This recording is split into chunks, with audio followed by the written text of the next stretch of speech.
Good morning সবাইকে। আজ পৌষ পার্বণ, প্রচণ্ড ঠান্ডা পড়েছে, কিন্তু কিছু করার নেই। আজকে গঙ্গা স্নান, তাই সকাল সকাল স্নান করে পুজো সেরে নিলাম, পূজার প্রসাদটা উঠিয়ে দিলাম। গঙ্গা স্নান হোক আর পৌষ পার্বণ হোক, হাজব্যান্ডের তো ছুটি নেই, অফিস আছে। তাই আজকে রান্নাঘরে চলে এলাম ওর টিফিন তৈরি করার জন্য। মুগ ডালটা একটু ভেজে নিলাম, খিচুড়ি বানাবো।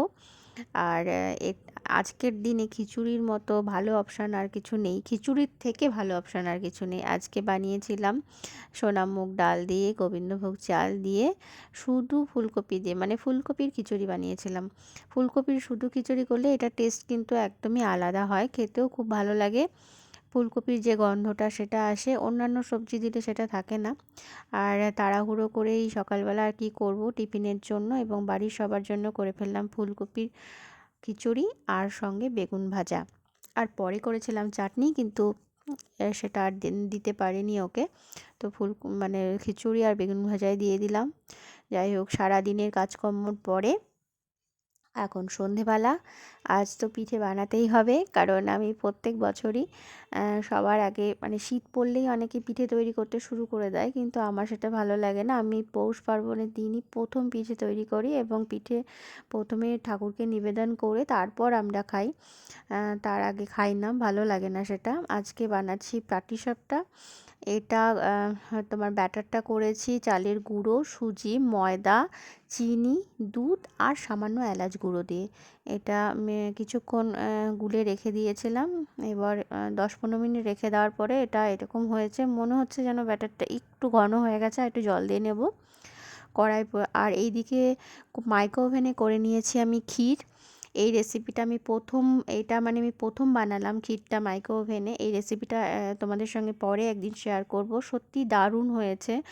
আমি ভাবতে পারিনি যে মাইক্রো ওভেনে এত সুন্দর আমি ক্ষীর বানাতে পারবো।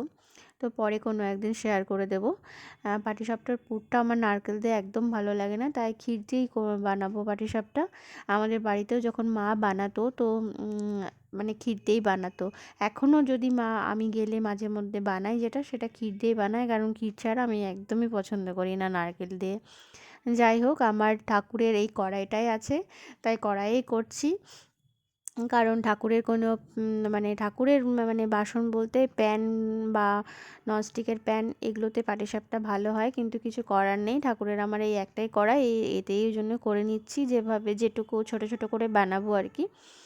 তো ঠাকুরের জন্য আর কি একটা প্যান কিনতে হবে, সেটা করা হয়নি। যাই হোক, কড়াইটা গরম হয়ে গেছে। এবার দিয়ে দিলাম সর্ষের তেল, কারণ সাদা তেল ছিল না।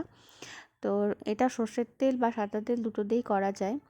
এবার এটা একটু গরম হয়ে সাদা হয়ে এলে, রং পরিবর্তন করলে, এর মধ্যে আমি পুর হিসাবে ক্ষীরটা দিয়ে দিলাম, যে ক্ষীরটা আমি বানিয়ে রেখেছিলাম। এইবার এটা তোমরা সবাই জানো যে পাটিসাপটা রোল করতে হয় কিছু একটা পুর দিয়ে, হয় নারকেল না হয় ক্ষীর।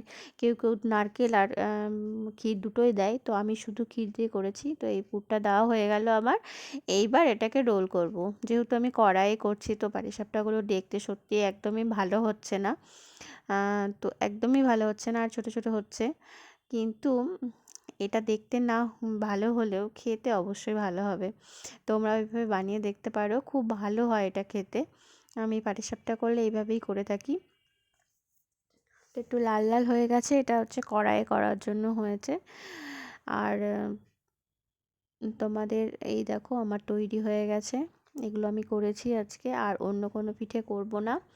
এটাই ঠাকুরকে নিবেদন করব, আর এটাই আমরা সবাই খেয়ে নেব।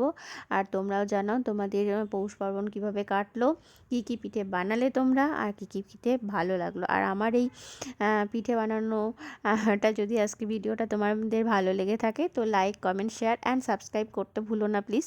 তোমাদের একটা লাইক, কমেন্ট, শেয়ার, সাবস্ক্রাইব সব কিছুই আমাকে উৎসাহিত করে।